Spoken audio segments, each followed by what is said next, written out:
На неделе Минздрав еще раз подтвердил, Ярикскую поликлинику ждет капитальный ремонт и современное медицинское оборудование. В то же время в Сысольском районе в Визинге приступили к строительству долгожданного нового корпуса районной больницы. В Коми работают над повышением доступности медицинской помощи на селе. Что в планах на этот год, в деталях расскажет Ксения Лосева.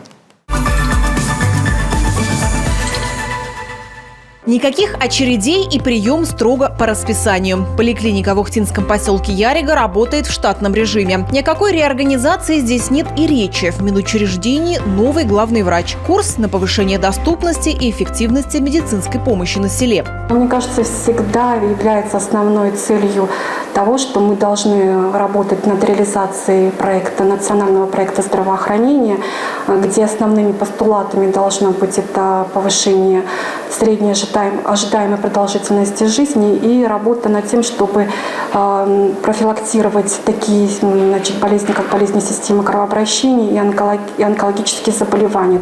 Диспансеризация, профилактические осмотры, выезды флюорографа и маммографа, приезд врачей узких специальностей. На сегодняшний день в поликлинике укомплектованы все участки по оказанию медпомощи. Принимают терапевты и педиатры, врач-оториноларинголог, гинеколог, окулист и стоматологи. Записываешься в день, принимают сразу в тот же день, если обращаешься. И вообще поликлиника у нас. Я 40 лет живу на Яриге, у нас поликлиника все лучше и лучше. Теперь здесь с нетерпением ждут усиления. В региональном Минздраве посчитали, на капитальный ремонт поликлиники потребуется около 1 миллиона рублей. Сейчас в ведомстве формируют потребности по необходимому медицинскому оборудованию. Здесь его не обновляли более 10 лет.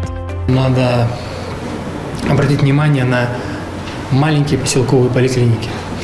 Тут у нас есть в Ухтинском районе шахтерский поселок Ярига, там есть замечательная поликлиника, в которой нету, в отличие от ухтинских больниц, очередей.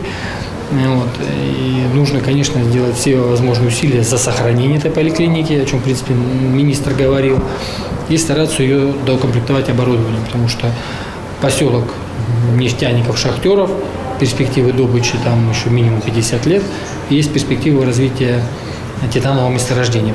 И если в Ярикской поликлинике еще только готовятся воплощать в жизнь планы по капитальному ремонту, то в Визинге делают уверенные первые шаги. На территории начали строительство новой современной больницы. И это после 20 лет простоя. Сегодня терапевтическое отделение Сысольской ЦРБ ютится в ветхом здании 1968 года постройки. Еще в 2007-м обследование строения показало 51% износа.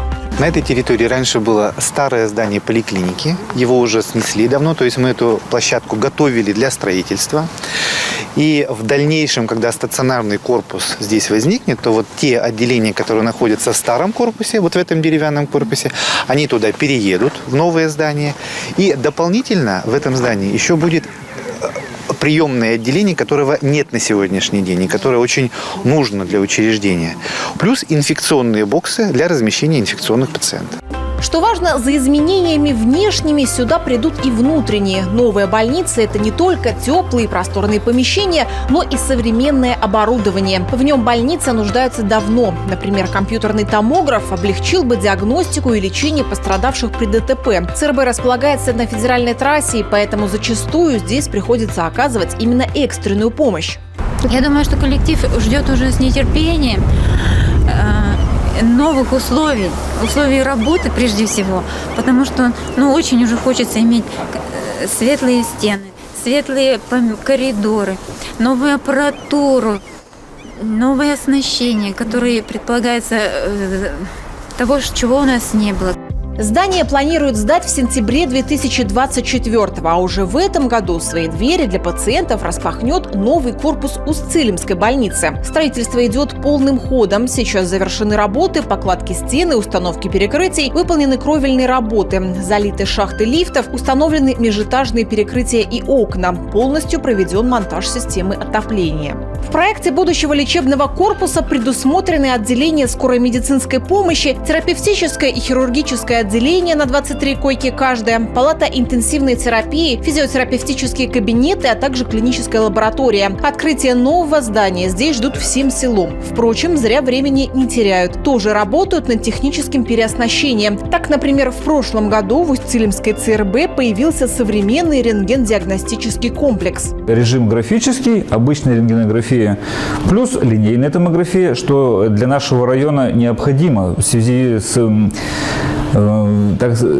с отдаленностью от центра, где невозможно съездить. У нас очень сложно съездить на компьютерную томографию.